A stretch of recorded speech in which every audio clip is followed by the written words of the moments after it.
अस्सलाम वालेकुम। Welcome back to alikuchingacademy.com। alikuchingacademy.com में वेलकम। अच्छा, जो लोग हमारे साथ जो स्टूडेंट्स हैं, जो alikuchingacademy.com वेबसाइट पे हमें फॉलो कर रहे हैं और जो कोर्स हमने बनाया है, वो कोर्स जाके हर एक लेक्चर देखता है और आखिर में जाके वो जो कोर्स है यानी जो लेक्चर है, उसकी की पॉइंट्स लिखता है नीचे और वो आखिर तक यानी कोर्स पूरा करता है। तो कोर्स के आखिर पर उसके लिए एक बम्पर प्राइज़ हमारी तरफ से, एक मुकम्मल प्राइज़ अ, उसके लिए 20,000 रुपीज़ यानी 20,000 रुपए आपको हम प्राइज़ देंगे और या 20,000 रुपए के साथ-साथ शायद हो सके मैं आने वाला प्रीमियम कोर्स आपका लिए वो भी फ्री कर लूँगा। लेकिन याद रखना, अगर आप alikuchingacademy.com पे हमारे साथ रहें, तो आपके लिए ये सब मौके हैं। और जो दूसरे नंबर पे आएगा उसके लिए हमारी जो बुक्स हैं सारी की सारी alikuchingacademy.com यानी अली सीरीज़ बुक्स जितनी भी हैं वो आपके लिए फ्री होगी। अच्छा, हम आज बात करेंगे about benzene. So this is the last part of this chapter जिसका नाम है हाइड्रोकार्बन। सो हाइड्रोकार्बन्स का लास्ट पार्ट है। This is an important part. Of course इसको हम 3 में डिवाइड करेंगे क्योंकि एक हम इसकी फिज़िकल प्रॉपर्टीज़ पढ़ेंगे, दूसरी रिएक्शंस और आखिर में जो ओरिएंटेशन वगैरह है वो पढ़ेंगे। तो 3 इसके हमारे लेक्चर्स होंगे। उसकी एक वजह ये है कि हम ये चाहते हैं कि वो तमाम चीज़ें जो कि अलग-अलग हैं, तो आपको अलग-अलग लेक्चर में मिले या अगर आप अलग-अलग देखना चाहते हैं, तो आपको अलग-अलग, क्योंकि इसके बाद आप लोगों ने क्या करना है, alikuchingacademy.com वेबसाइट पे जाना है, 100 डेज़ चैलेंज वाली जो कोर्स है, उसको क्लिक करना है और जाके उसके एक-एक वीडियो को देखना है और उसकी वीडियो के नीचे वो आपको पता है उस तरह आता है ना कि कंप्लीटेड या फिनिश्ड जो भी है, वो आपने करना है और नीचे कमेंट्स में आपने कमेंट लिखने हैं और वो सारी चीज़ें लिखनी है जो वीडियो में है। मेन की पॉइंट, सारे नहीं, की पॉइंट्स 5, 6, 10, 8, 10 जितनी भी है वो आपने लिखने हैं, ठीक है? हम इंतज़ार करेंगे आपकी की पॉइंट्स का और आप इंतज़ार करें अपने प्राइज़ का। तो आपके लिए फ़ायदा ही फ़ायदा, कोर्स भी आपका खत्म और फ़ायदा भी आपका। तो चलो हम बात करेंगे अबाउट बेंजीन। पहले फार्मूला क्या है? तो फार्मूला इसका है C6H6। जो फार्मूला है C6H6 ये इसका है मॉलिक्यूलर फार्मूला। इसको कहते हैं मॉलिक्यूलर फार्मूला और इसके मुताबिक ये है 78 AMU। अच्छा, इसका जो एम्पिरिकल फार्मूला है, दूसरा एम्पिरिकल फार्मूला, वो है एम्पिरिकल फार्मूला इसका है CH और ये जो एम्पिरिकल फार्मूला है, ये है C यानी 12 और 1 13 यानी 13 AMU। अच्छा देखो, बेंजीन जो है वो सबसे पहले जो वेजिटेबल ऑयल से डिस्कवर किया गया था, उनका नाम था माइकल फेरेडे। ये माइकल फेरेडे था और फिर जाके 20 साल बाद कोल ठार में फिर हॉफमैन ने देखा और फिर इस तरह ये दुनिया में आया। लेकिन अब ये जो बेंजीन है, ये चूंकि इसको हम कहते हैं अरोमेटिक हाइड्रोकार्बन। देखो, लेक्चर को देखिएगा, हमने इस चैप्टर की शुरू में और जो इससे पहले वाली चैप्टर है उसके एंड में हमने क्लासिफिकेशन की थी। उस क्लासिफिकेशन के मुताबिक हमने कहा था कि जो ऑर्गेनिक कंपाउंड्स होते हैं वो हमारे पास दो किस्म के होते हैं। एक हमारे पास होते हैं साइक्लिक और दूसरे होते हैं नॉन साइक्लिक या एसाइक्लिक, या इसको ओपन चेंज भी कहते हैं, एसाइक्लिक। ये जो साइक्लिक हैं फिर दोनों फर्दर डिवाइडेड हैं, एक होमोसाइक्लिक में और हीट्रोसाइक्लिक में, ठीक है, या होमोन्यूक्लियर वगैरह जो भी है। फिर उसके बाद फर्दर डिवाइडेड है किस में, एक हमारे पास होता है अरोमेटिक और एक होता है नॉन अरोमेटिक। तो आज जो हम पढ़ने जा रहे हैं, benzene is the part of aromatic hydrocarbon. जो बेंजीन या बेंजीन लाइक स्ट्रक्चर होता है उसको हम कहते हैं अरोमेटिक हाइड्रोकार्बन। एनीवेज, इसका जो नाम है अरोमा, ये इसकी खास पिक्यूलियर स्मेल की वजह से है, क्योंकि बेंजीन या बेंजीन की तरह जितने भी स्ट्रक्चर्स हैं जो कि अरोमेटिक हाइड्रोकार्बन से, इनकी खास स्मेल होती है, इसी वजह से इनको अरोमेटिक कहा जाता है। ठीक है, तो बेंजीन अरोमेटिक हाइड्रोकार्बन है। इसका जो फार्मूला था, आपके पास क्या होना चाहिए, आपके पास केमिस्ट्री इन माय पॉकेट, आप अगर आपके पास 4th एडिशन है या एडवांस एडिशन है तो आप ये बुक अपने पास रखिएगा और ये आपके पास होना चाहिए पेज 304।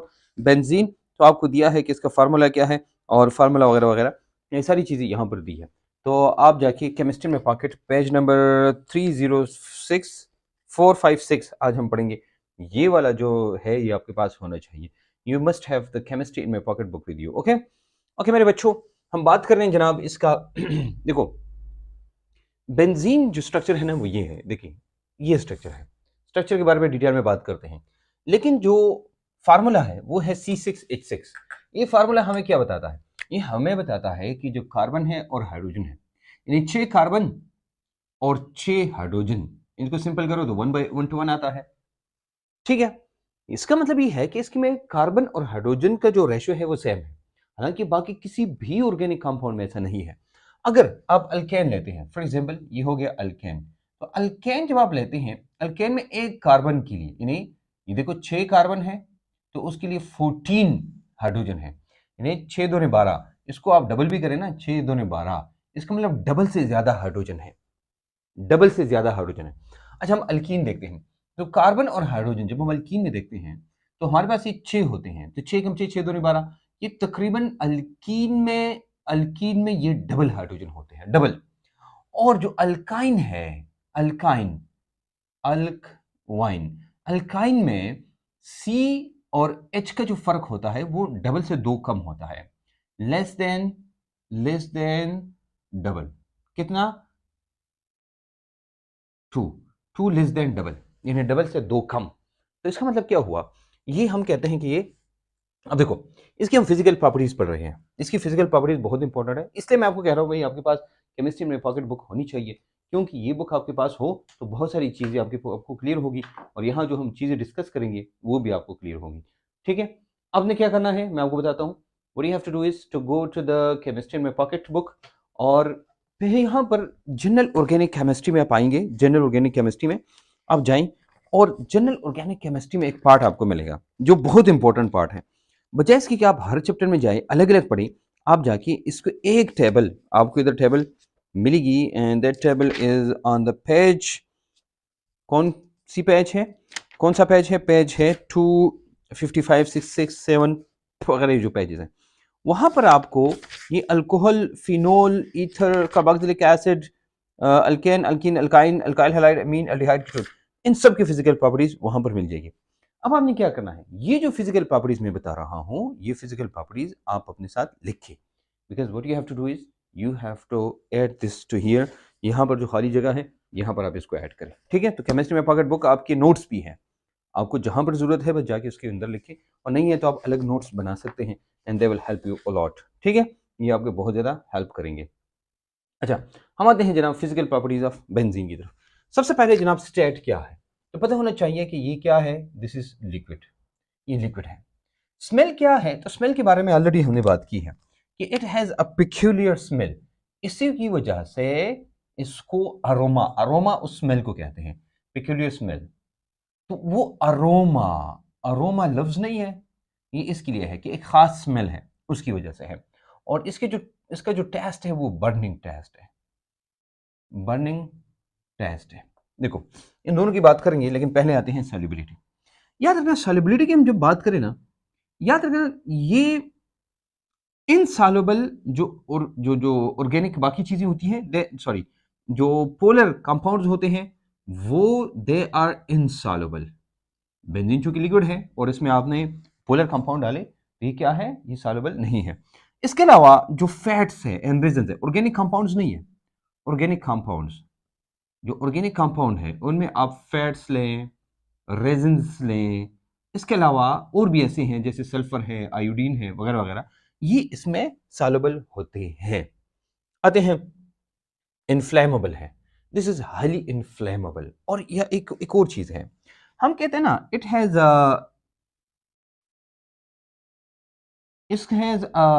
स्मोकी फ्लेम, स्मोक इसमें ज्यादा है, स्मोकी फ्लेम।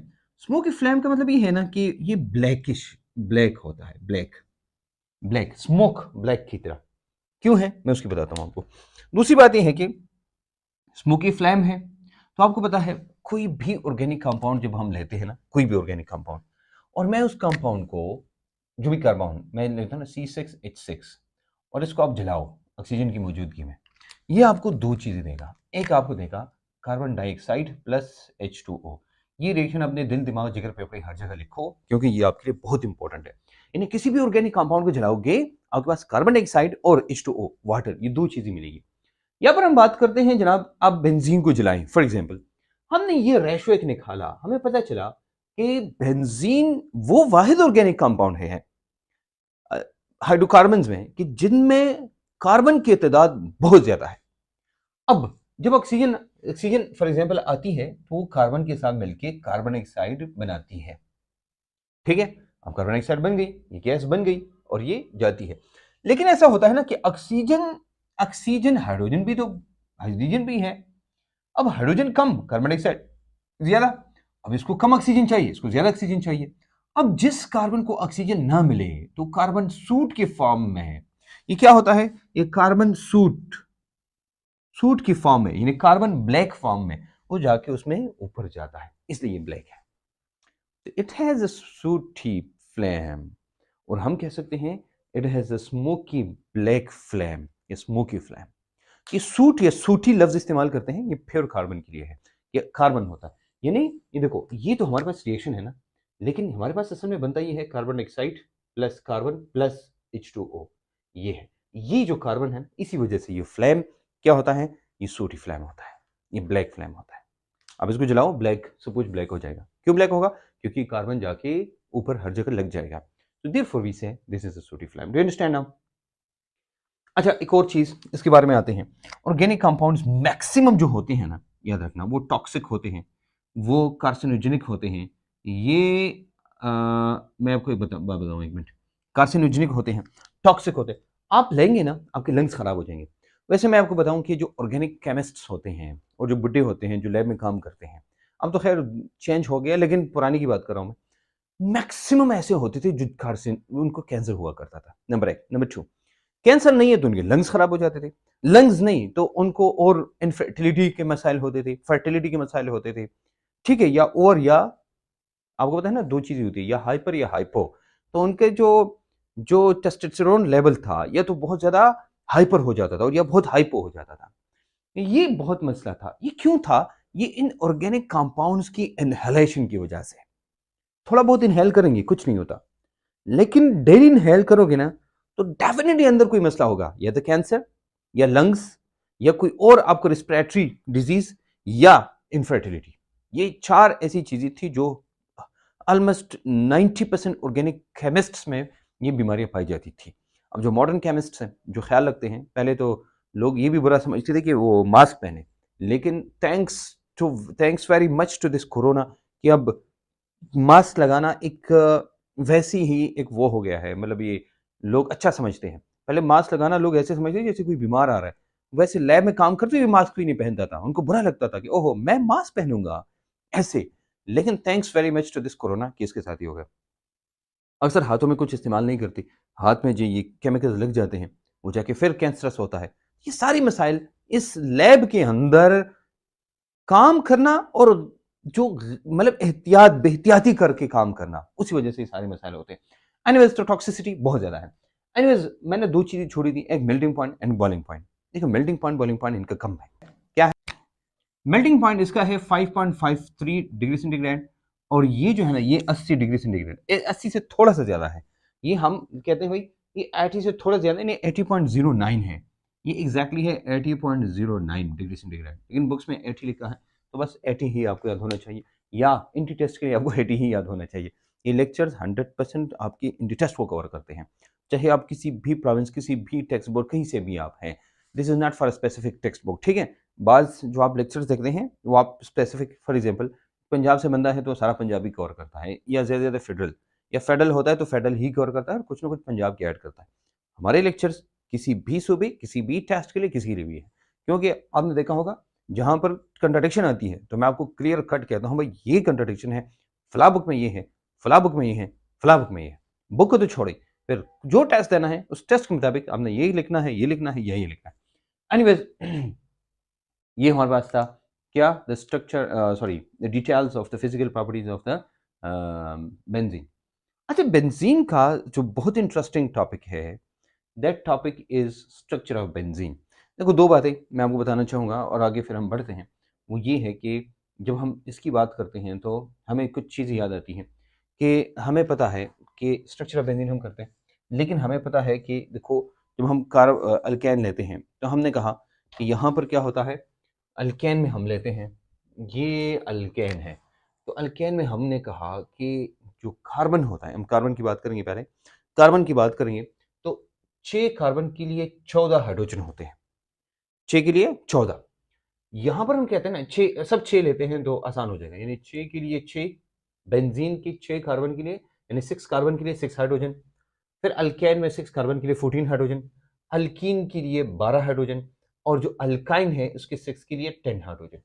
इसका एक रेशो हम निकालते हैं। तो यहां पर रेशो निकाल के आपके पास हो गया 1, यानी 1 हाइड्रोजन एंड 1 कार्बन।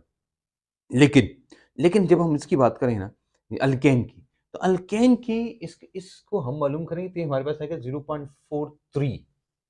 इसका रेशो क्या आता है 0.43, और इसमें कार्बन का रेशो सबसे कम है क्योंकि यहां पर रेशो 0.5 है। चेक हम 6 2 12 1.2 यानी 0.5 हो गया। लेकिन ये 1.2 से कम है। ये क्या है? ये 1.2 से कम है, तो इसको हम लेते हैं तकरीबन 0.6। ये हमारे पास 0.6। इसका मतलब ये हुआ, यानी मेरा मतलब ये है कि हम 6 2 12 आता है ना, 1 पॉइंट समथिंग आता है, कम है यहां पर, तो मतलब एज अ होल नंबर बड़ा हो जाएगा, यानी कार्बन की तादाद ज्यादा होती है। तो मैक्सिमम जो रेशो ऑफ कार्बन चाहिए वो मतलब जो है अल्काइंस में वो 0.6 है, लेकिन बेंजीन में कार्बन और हाइड्रोजन का रेशो 1 है। फिर आप उसको उल्टा करते जाएं तो यहां पर हाइड्रोजन जो है ना रेशो में 2.33 आता है। 2.33 या 2.34 तकरीबन है, लेकिन 2.33 है। यहां पर आप देखिए ना 0.5 है तो ये 2 होगा, डबल डबल है ना। इसका मतलब ये डबल से कार्बन थोड़ा सा ज्यादा है कि कम है? यहां पर हमारे पास आता है 1.67, 2.33 2 1.67 और यहां पर 1 है। ये 1.67 इज द मैक्सिमम यहां पर, यानी इतने हाइड्रोजन और इतना रेशो में कार्बन यहां पर क्या है, और बेंजीन में 1 है। इसी से को लेके हम इसका स्ट्रक्चर एक्सप्लेन करेंगे। इसमें बहुत सारी बातें हम करेंगे आज, और आपने हमारे साथ रहना है। स्ट्रक्चर ऑफ बेंजीन हमारी बुक में एक दिया है, वो है MOT के बेस पे, मॉलिक्यूलर ऑर्बिटल डायग्राम के बेस पे। MOT मॉलिक्यूलर ऑर्बिटल थ्योरी आप जानते हैं। यहां पर हम बात करेंगे कि जो स्ट्रक्चर है ऑफ बेंजीन उसको हम दो अंदाज से एक्सप्लेन कर सकते हैं। एक है on the basis of x-rays को लेके, और दूसरा क्या है वो है MOT। इन दोनों के बेस पे हम एक्सप्लेन करेंगे, लेकिन तकरीबन स्ट्रक्चर दोनों का सेम है। वैसे अगर आपको एमडीकैट या किसी भी एंटी टेस्ट के लिए ये जानना जरूरी नहीं है कि भाई एक्सरे के बेस पे है कि MOT के बेस पे है, लेकिन आपको सिर्फ समझाने के लिए ये इधर जो मैं बता रहा हूं आपको, ये सिर्फ आपको समझाने के लिए। एनीवेज एक्सरे की हम बात करते हैं तो भाई एक एक देखो, बेंजीन हमने बनाया था कि बेंजीन का स्ट्रक्चर ऐसा है। पहले आप इसको देखिए, क्या है, ऐसे ऐसे, ठीक है। अब अगर थोड़ा बहुत मुझसे वो हो गया तो वो आप देखिए, लेकिन ये सब यार ये बिल्कुल एक जैसा है। मुझसे गलती हुई तो इग्नोर करें आप, ठीक है। देखो एक्सरे क्या कहता है, एक्सरे ये कहता है कि this is a regular hexagonal cyclic structure. लफ्ज को देखिएगा, अच्छा क्या कहता है। नंबर 1 ये कहता है ये रेगुलर है, हेक्सागोन है, और हेक्सागोनल है, और रेगुलर हेक्सागोनल प्लानर है, रेगुलर हेक्सागोनल प्लानर स्ट्रक्चर है। अब इन सब चीजों को एक्सप्लेन करेंगे। देखो रेगुलर का मतलब ये हुआ कि भाई देखो इसके तमाम जो बॉन्ड्स है ये और ये जो हाइड्रोजन है जितनी भी है ये सब के सब बराबर है। ऑल बॉन्ड्स आर इक्वल, सब बराबर है। हेक्सागोन आप जानते हैं भाई 6 कोने हैं, 6 कॉर्नर्स हैं। प्लेनर का मतलब ये हुआ कि एक ही प्लेन में ये सारा का सारा है। दो बातें और, ये जो है ना इसके जो एंगल है, all the angles here, all जितने भी एंगल्स हैं, ऑल द एंगल जितने भी एंगल है, चाहे ये है ये है ये है, all the angles are, angles कितने हैं, एंगल्स वो है 120 डिग्री। कितनी है, 120 डिग्री। अच्छा हमारे पास दो बांड है, एक कार्बन का कार्बन के साथ बांड है, ये वाला बांड नहीं ये, और एक बांड है कार्बन का हाइड्रोजन के साथ बांड है। देखो इस बांड के बारे में ये है ना कि अगर कार्बन का कार्बन के साथ सिंगल बांड है तो 154 पिकोमीटर है, कार्बन का कार्बन के साथ डबल बांड है तो 134 पिकोमीटर है, कार्बन का कार्बन के साथ ट्रिपल, ट्रिपल की बात नहीं करेंगे क्योंकि सिंगल एंड डबल की बात है। तो कार्बन का कार्बन के साथ सिंगल बांड 154 होना चाहिए, लेकिन डबल बांड 134 होना चाहिए। लेकिन ये ना 134 है और ना ये है, बल्कि ये 139.7 डिग्री है, सॉरी पिकोमीटर है। ये 1 पॉइंट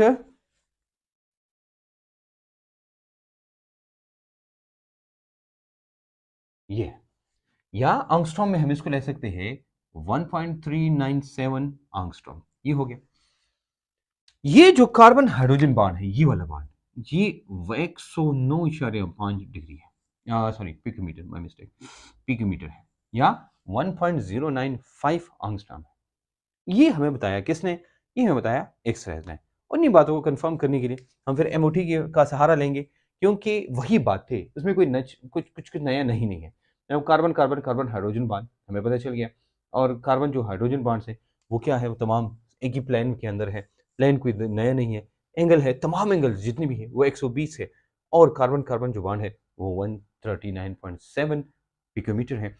इनको कहते हैं रेगुलर हेक्सागन साइक्लिक स्ट्रक्चर। क्या कहते हैं उसको? Regular hexagon cyclic structure. तो ये है regular hexagon cyclic planar structure. ठीक है, मैंने ये भी साथ में ऐड करूं, साइक्लिक, ये एक्स-रे ने बताया। ठीक है, अब ये दो वो बातें हैं जो आपको पता होनी चाहिए। नेक्स्ट हम आते हैं किसकी तरफ? एमओटी की तरफ। एमओटी क्या कहता है उसके बारे में हम बात करेंगे। Will talk about MOT structure. जो एक्सप्लेन करते हैं हम, वो है atomic orbital treatment of benzene, क्योंकि एटॉमिक ऑर्बिटल मिलके मॉलिक्यूलर ऑर्बिटल बनाते हैं, इसलिए इसको हम कहते हैं atomic orbital treatment of benzene. देखो, हम ये कहते हैं ना बेंजीन ऐसा है, बेंजीन का स्ट्रक्चर हम ये कहते हैं, ये कार्बन, ये देखो मैं पहले इसको बनाऊं ऐसे और ऐसे, यहाँ पर कार्बन और यहाँ कार्बन, कार्बन और कार्बन, फिर आके इसको हम क्या करते हैं, ऐसे करते हैं। देखो, अब यहाँ में पता भाई यहाँ डबल बाण है, ये बाण मुझे लगता है कि बाण मुझे थोड़े से कम बनानी चाहिए, तो ये इतनी से, सॉरी फॉर दिस, ये हो जाएगा ऐसा, ये फिर भी तकरीबन बराबर से थोड़ा सा कम है, लेकिन एनीवेज जो भी है वो है। अब देखो, ये हमारे पास क्या है, ये बेंजीन है। अब गौर से देखना, बेंजीन का अभी हमने क्या कहा, एक्सरेज के मुताबिक हमने कहा कि ये रेगुलर, ये लफ्ज याद होना चाहिए आपको, क्या कहा हमने? वो हमने कहा कि ये रेगुलर साइक्लिक प्लेनर हेक्सागोनल, ये बताया था एक्सरे स्टडीज ने। एक्सरे स्टडी ने हमें इसके बारे में बताया कि ये क्या है, ये हमारे पास रेगुलर हेक्सागन है। अब इसी बात को हम एक्सप्लेन करते हैं on the basis of MOT. हमें एमओटी की बेस पे एक्सप्लेन करते हैं। देखो, फॉर एग्जांपल हमने कहा ना कार्बन, ये कार्बन है, कार्बन के हम सिग्मा बॉन्ड की बात करेंगे, पाई बॉन्ड की बात हम नहीं करेंगे, ये सिग्मा बॉन्ड की बात करेंगे। देखो, हमारे पास ये है ना, ये होता है sp2, यानी कार्बन इन, याद रखना, कार्बन इन बेंजीन, हर एक कार्बन की बात करूं, अच्छा, in benzene is sp2 hybridised. ये क्या है? ये sp2 हाइब्रिडाइज्ड है। इसमें sp2 हाइब्रिडाइजेशन है। sp2 हाइब्रिडाइजेशन किसे कहते हैं? sp2 हाइब्रिडेशन हम इसे कहते हैं ना कि फॉर एग्जांपल आपके पास sp2 हाइब्रिडेशन है, ये नहीं है, ये आपके पास स्ट्रक्चर बनेगा ऐसा है, ये ऐसा, ये हो गया, यहां पर ये स्ट्रक्चर बनाएगा ऐसा, और यहां पर स्ट्रक्चर बनाएगा ऐसा। अब गौर से देखना, अब ये हमारे पास जो बनाना, इसको हम कहते हैं ट्राइगोनल प्लेनर। ये क्या है? देखो, यहां से हम शुरू हो गए, यहां, फिर यहां आए, और यहां, ये तीन जो है ना, ये 120 डिग्री है।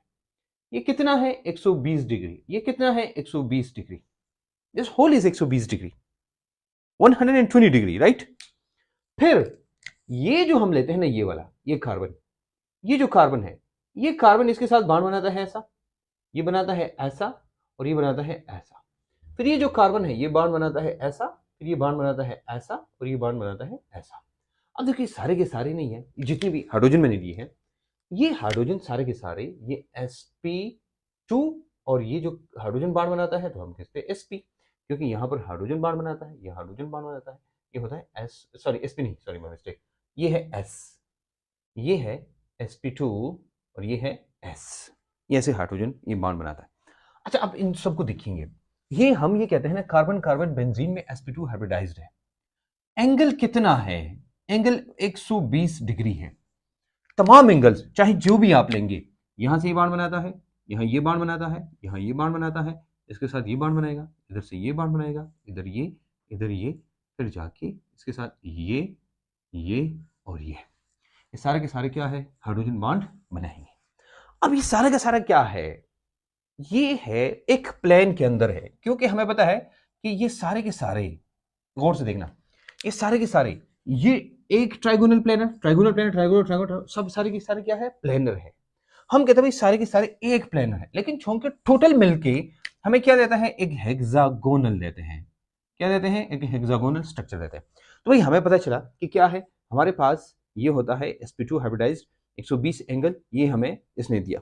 अब ये जितना भी हमने ये बनाया, देखो ये सारे के सारे सिग्मा बॉन्ड है, तो ये जो बात हमने की ना, ये वाली, ये हमारे पास सिग्मा बॉन्ड्स है, और सिग्मा बॉन्ड से ये सब कुछ बना है, ये वाला, इसके लिए इसको हम कहते हैं सिग्मा फ्रेमवर्क। क्या है, सिग्मा फ्रेमवर्क। देखो अब अगर मैं ऐसा करूं ना, इसके साथ मैं पाई फ्रेमवर्क बनाना शुरू करूं, पाई फ्रेमवर्क, यानी ये पाई बॉन्ड कैसे बनते हैं। बेंजीन को हम ऐसे बना लेंगे, थोड़ा सा गौर से देखिएगा, कार्बन है, यहां कार्बन है, कार्बन है, कार्बन है, ये कार्बन और ये कार्बन, ऐसा। देखो अब हम क्या करते हैं, हमें पता है, हमने कहा ये sp2 हाइब्रिडाइजेशन है। क्या है, sp2 है, तो इसमें एक p अनहाइब्रिडाइज्ड होता है। देखो p हमारे पास क्या है, p हमारे पास 3 किस्म का होता है, p यानी p ऑर्बिटल्स होते हैं p सब शेल में, px, py और pz। अब देखो px, py और pz है, तो हम कहते हैं ना कि अगर इसके साथ हम s मिलाएं और sp2 बनाएंगे तो ये हो जाएगा spx, spy। ये pz नहीं है, ये अनहाइब्रिडाइज्ड रह जाएगा। ये सारे के जाके सिग्मा बॉन्ड बना लेंगे। ये क्या करेगा, ये जाके पाई बॉन्ड बनाएगा। ये क्या बनाएगा, पाई बॉन्ड। अब यही नहीं है, यहां पर क्या होगा, यहां पर होगा ये जनाब कि ये ऐसे, ये हर एक में होता है, तमाम कार्बन जितनी भी है ना, हर एक कार्बन में एक अनहाइब्रिडाइज्ड होता है। देखो अब आप कहेंगे सर कि जहां पर, ठीक है आपकी बात ठीक है, लेकिन जहां पर क्या है, जहां पर पाई बॉन्ड है, फॉर एग्जांपल यहां पर पाई बॉन्ड है, ये दोनों क्या करते हैं, ये दोनों एक दूसरे के साथ ओवरलैप करेंगे, फिर ये ओवरलैप करेंगे, ठीक है, और ये ओवरलैप करेंगे, ये हो गया। लेकिन होता ये है ना, आपको पता है कि हम कहते हैं pi electrons are, these are delocalised. क्या होते हैं, तो ये फैल जाते हैं तमाम बेंजीन रिंग में। जब फैल जाते हैं ना, यहां पर ये हो गया, यहां पर ये हो गया, ठीक है, यहां पर इसके साथ, ठीक है, फिर ये जो है, ये नीचे वाले इसके साथ, ये इसके साथ ऐसे, ये इसके साथ ऐसे, अभी पूरा का पूरा ये पाई बॉन्ड और ये सिग्मा, ठीक है। तो हर पाई के साथ, कार्बन कार्बन के साथ एक सिग्मा इलेक्ट्रॉन होते हैं। तो सिग्मा इलेक्ट्रॉन ऊपर भी होते हैं और जाके above and below the axis होते हैं। ये क्या है, क्योंकि आपको पता है ये ऐसे होते हैं, मैंने दो और दो बनाई, इसका मतलब नहीं कि 4 है, ये 2 हैं, कभी ऊपर कभी नीचे, ऊपर नीचे दोनों होते हैं, इसलिए हम ऐसे को ऐसे लिखते हैं। एनीवेज ये हमारे पास आया क्या, इसको हम कहते हैं सिग्मा, सॉरी पाई फ्रेमवर्क। वो क्या था, वो सिग्मा फ्रेमवर्क। ये दोनों सिग्मा एंड पाई, ये हमें क्या बताता है, हमें ये बताते हैं ना कि आपको मैंने एक बात पहले बताई थी, हम अल्केन, अल्कीन, अल्काइन और बेंजीन, इनकी जब हम स्टेबिलिटी की बात कर रहे थे, तो मैंने आपको कहा था जहां रेजोनेंस होगा वहां स्टेबिलिटी ज्यादा होगी। अब यहां पर सबसे ज्यादा रेजोनेंस, ये देखो ये रेजोनेंस है, ये क्या है, रेजोनेंस। इसका मतलब क्या हुआ, ये हमें बताता है कि जो बेंजीन है, this is very very much stable. ये इंग्लिश का लफ्ज है सिर्फ, वेरी वेरी मच स्टेबल, ये इंग्लिश का लफ्ज है। लेकिन हम केमिस्ट्री के अंदर लिखते हैं this is extensively stable, extensively stable, ये बहुत स्टेबल है। Why? Because of this delocalization, because it has extensive, किसकी वजह से, जितने ज्यादा डिलोकलाइजेशन होगी, एक्सटेंसिव डिलोकलाइजेशन, इसकी वजह से बहुत ज्यादा डिलोकलाइजेशन है तो बहुत ज्यादा स्टेबल है। अब आपसे कोई पूछे what is the reason of stability of benzene, benzene की स्टेबिलिटी की रीजन बताए, so this is actually the reason.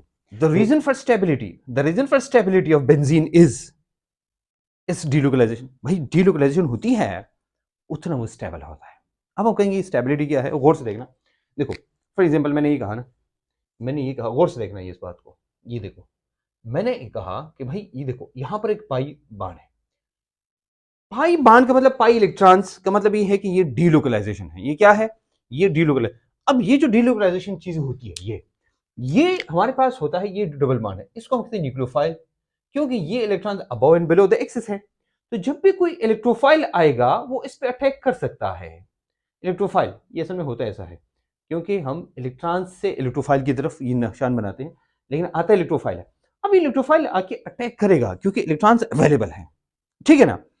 अब जैसे ये अटैक करेगा, ये यहां पर है, तो जब अटैक करेगा ये न्यूक्लियोफाइल है, तो अटैक कौन करेगा, इलेक्ट्रोफाइल आएगा, अटैक करेगा इस।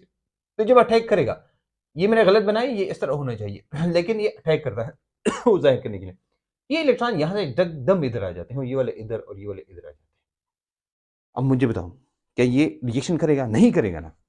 जहां पर इलेक्ट्रोफाइल जाके अटैक करेगा, इलेक्ट्रॉन दूसरी जगह जाके शिफ्ट हो जाएंगे, और इस प्रोसेस को हम कहते हैं, एक नाम है इस प्रोसेस का, this process is called resonance. This is called resonance. ये जो इधर इधर से उधर इलेक्ट्रॉन जाते हैं उनको डीलोकलाइजेशन कहते हैं, and the process of delocalisation in which this thing occurs, हम इसको कहते हैं रेजोनेंस। अब रेजोनेंस को हम प्रॉपर्ली एक्सप्लेन करेंगे, हम बात करेंगे अबाउट द रेजोनेंस। अच्छा, व्हाट इज रेजोनेंस? तो आपने बहुत सारे ऐसे इसके डेफिनेशन देखे होंगे, मुख्तलिफ बुक्स में मुख्तलिफ अंदाज में लिखा है कि the representation of multiple structures for a single structure to explain the properties of that structure. एक स्ट्रक्चर को एक्सप्लेन करने के लिए बहुत सारे स्ट्रक्चर बनाना कि तमाम प्रॉपर्टीज एक्सप्लेन हो सके, क्योंकि वो एक स्ट्रक्चर तमाम प्रॉपर्टीज एक्सप्लेन नहीं कर सकता। समझ आ रही बात? इसलिए हम कहते हैं the process in which many structure या more structures, actually more structures are written, are made or drawn, ये बहुत सारे स्ट्रक्चर इसके लिए बनाए जाते हैं। क्यों? क्योंकि फॉर ए कंपाउंड कि जो जाके उसकी तमाम जो प्रॉपर्टीज है वो एक्सप्लेन कर सके। तो ये जो प्रॉपर्टीज है, ये properties on the basis of electrons होती है।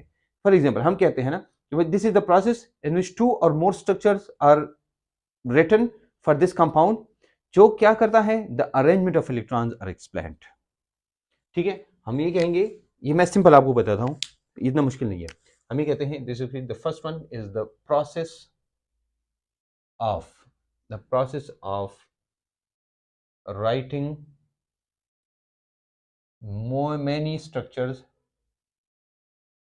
for one organic compound to explain electronic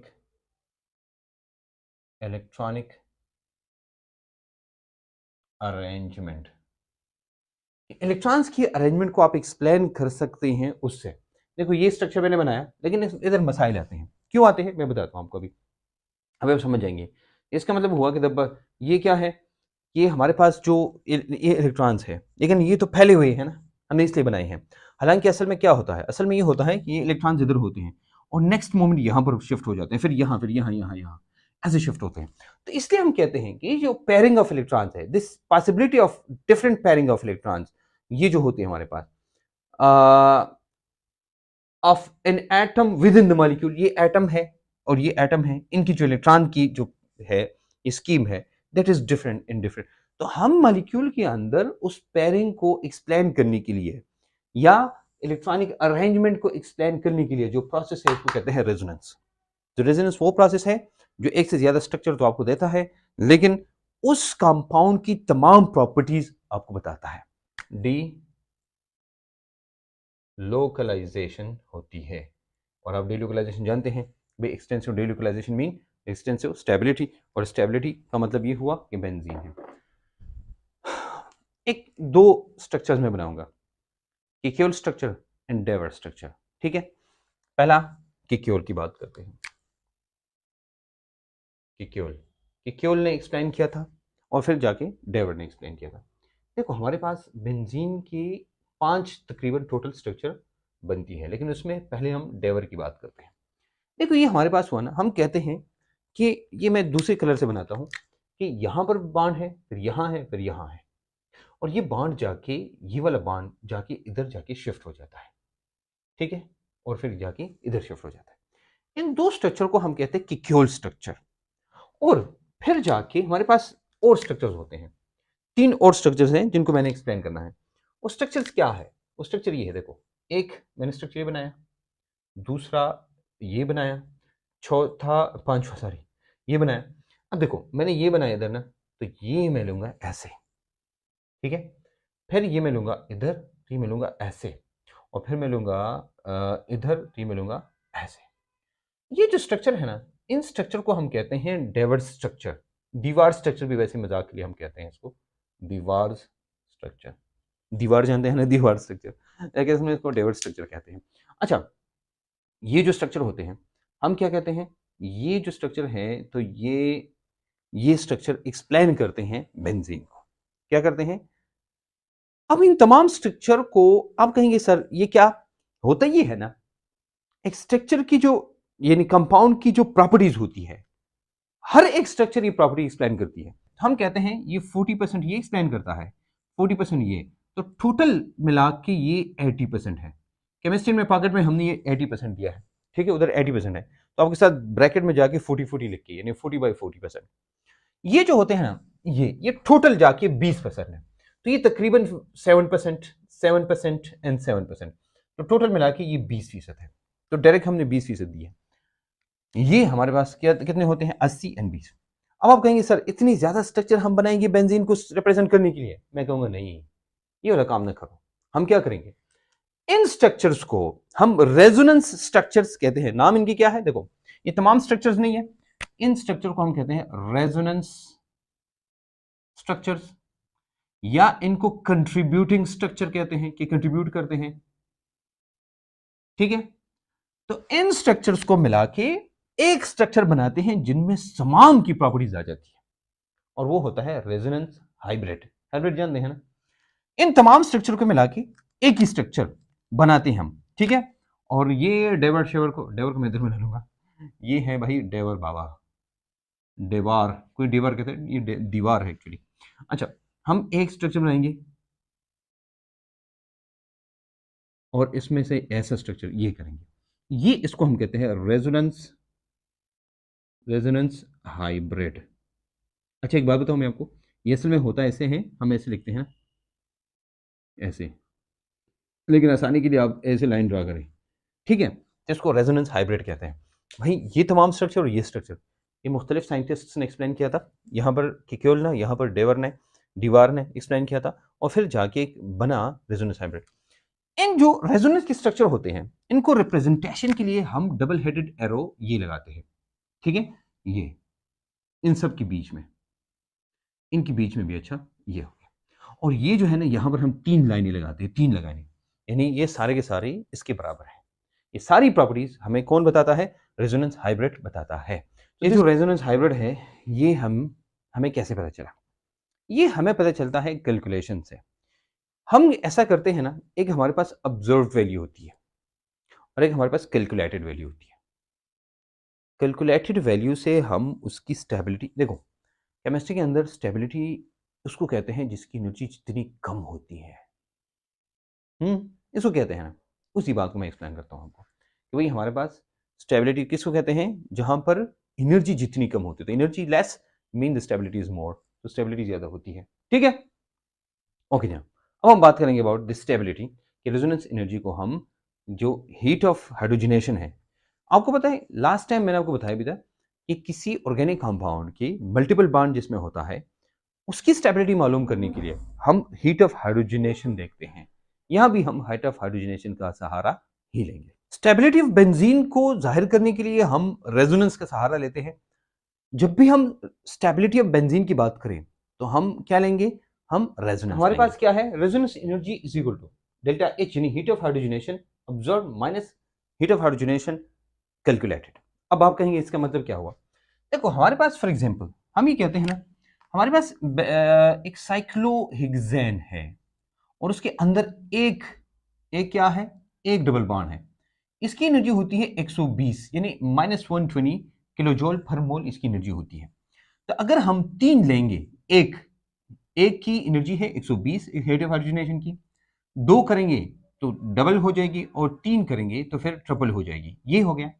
ये होनी चाहिए तकरीबन 160। तो हम लेते हैं एक मिनट, मैं इसको लेता हूँ ऐसे। फॉर एग्जाम्पल इसकी एनर्जी हमारे पास होनी चाहिए कितनी?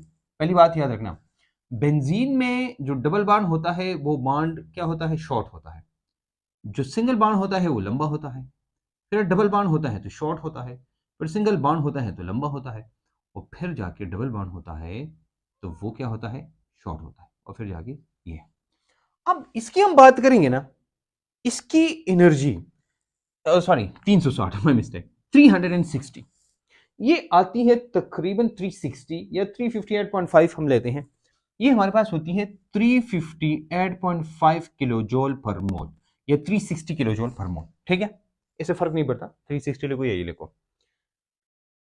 लेकिन बेंजीन जो है ना, बेंजीन बेंजीन का हर एक जो बांड होता है, हर एक बांड, आपको पता है कि वो ये बांड एंगल ये कितना है? ये 154 होना चाहिए, और ये क्या है? 134 है।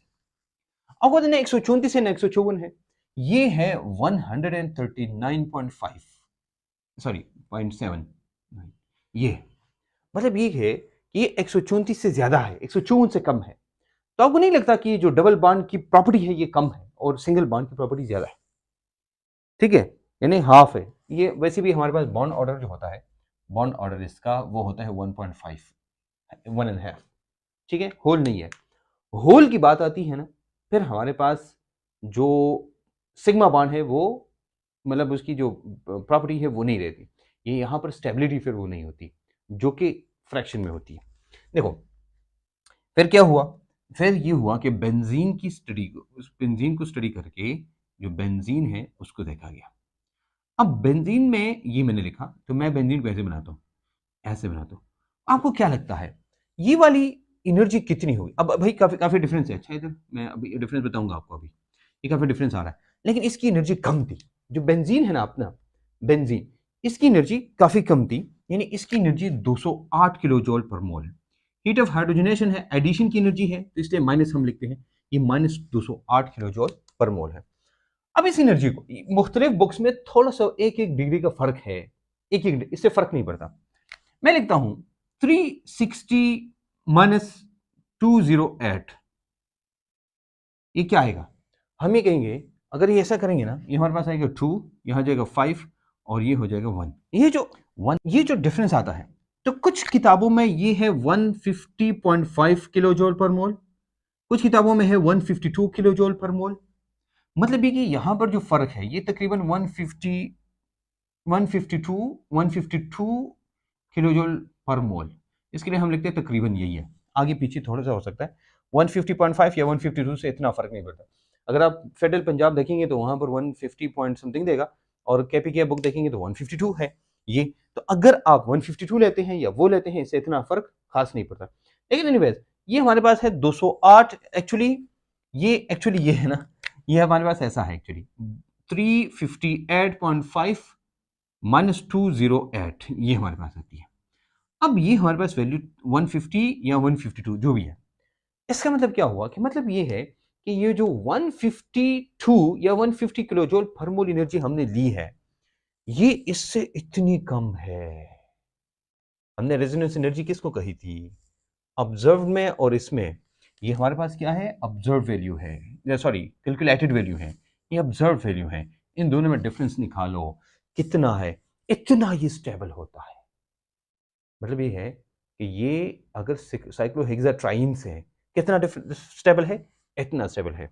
अगर बेंजीन को सिंगल और डबल बॉन्ड अपनी जगह होते, यानी जितनी सिंगल बॉन्ड की लिंक होती कार्बन कार्बन डबल की, तो फिर हमारे पास ये ऐसा होता। लेकिन बेंजीन हमारे पास ऐसा है, क्यों? क्योंकि भाई ये हमारे पास क्या है? जैसे हमारे पास प्लेनर एंड स्ट्रक्चर है। ठीक है,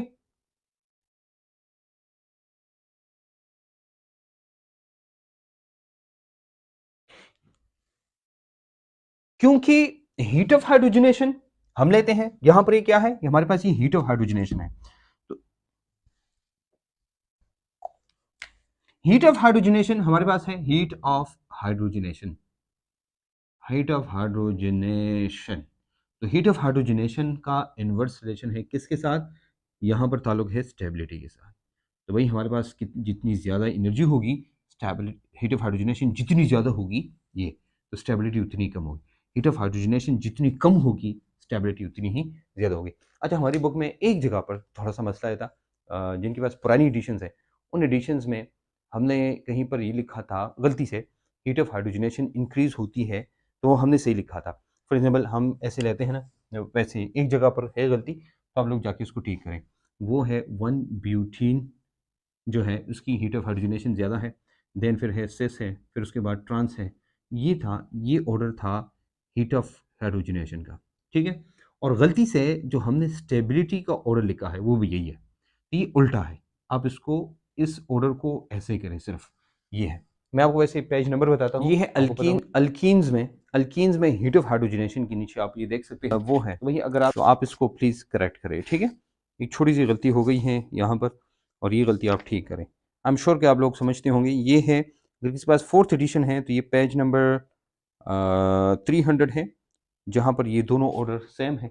इस ऑर्डर को सिर्फ उल्टा करें, बाकी सब ठीक है, ठीक है। This is one of the best books. इंशाल्लाह आप जितनी भी बुक्स देखेंगे, फिर उसके बाद ये वाली बुक देखेंगे, तो आप डेफिनेटली आपके दिल से एक दुआ निकलेगी मेरे लिए, क्योंकि हमने इस पर जितनी मेहनत की है, ऐसी इतनी मेहनत बहुत कम लोग करते हैं। तो पाकिस्तान में the first most complete book for your adequate preparation in for your practice, ये आपके पास होनी चाहिए, ठीक है। मिलेंगे इंशाल्लाह रिएक्शन का बेंजीन के साथ, सेकंड पार्ट के साथ बहुत जल्दी। इजाज़त दीजिए, और याद रखना, अगर आपको इनसे फ़ायदा हुआ है तो प्लीज़ अपने दोस्तों के साथ, अपने रिश्तेदारों के साथ, अपने बाकी दोस्तों के साथ शेयर करें। हमें कम से कम आपने सब्सक्राइबर दें, हर बंदे ने 10 12 20 सब्सक्राइबर्स देने हैं। अपने दोस्तों से, रिश्तेदारों से, घर में जितने लोग हैं उन सब से हमारी चैनल सब्सक्राइब करें, कि बहुत सारे यानी मैक्सिमम लोगों तक ये चैनल पहुँचे। इजाज़त दीजिए, अल्लाह हाफ़िज़। Ali Series Books by ACA।